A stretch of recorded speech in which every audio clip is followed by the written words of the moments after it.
સુરતની ઉત્તરાયણ પોલીસે 3 લાખના દારૂ સાથે 2 ઇસમોને ઝડપી પાડ્યા છે। પકડાયેલ આરોપી છેલ્લા 1.5 વર્ષથી પ્રોહિબિશનના ગુનામાં નાસ્તો ફરતો હતો।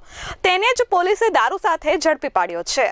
આ અંગે ઉત્તરાયણ પોલીસ પાસેથી મળતી માહિતી પ્રમાણે ઉત્તરાયણ પોલીસ મથકની ટીમ પેટ્રોલિંગમાં હતી। આ દરમિયાન બાતમી મળી હતી કે અમરોલી મનીષા ગરનાળા રેલવેની દિવાલથી ઉત્તરાયણ ઓપેરા સિટી રેસિડેન્સીની પાસેથી એક 4-વ્હીલર ટેમ્પોમાં દારૂની હેરાફેરી થવાની છે, જેથી પોલીસે ત્યાં વોચ ગોઠવી હતી। આ દરમિયાન બાતમીવાળો ટેમ્પો નીકળતા તેને રોકવામાં આવ્યો હતો અને તપાસ કરવામાં આવી હતી। પોલીસે ટેમ્પામાં તપાસ કરતા વિદેશી દારૂની બિયરના ટીન મળી આવ્યા હતા। 687 બિયરના ટીન મળી આવ્યા હતા, જેની કિંમત 75,000થી વધુ થાય છે। પોલીસે સરોજ લલન પ્રસાદ યાદવ અને નારસી ઉર્ફે નરેન્દ્ર કૃષ્ણચંદ્ર ચૌહાણને ઝડપી પાડ્યા છે।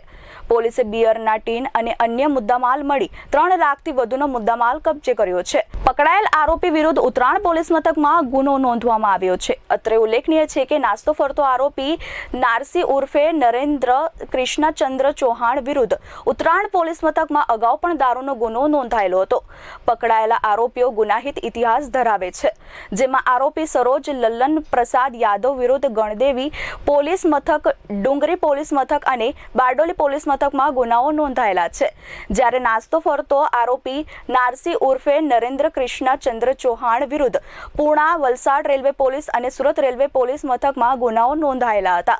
હાલ પોલીસે આરોપીઓ આ બિયરનો જથ્થો ક્યાંથી લાવ્યા હતા અને કોને આપવાના હતા તે દિશામાં તપાસ હાથ ધરી છે। Bureau report S24 news, Surat.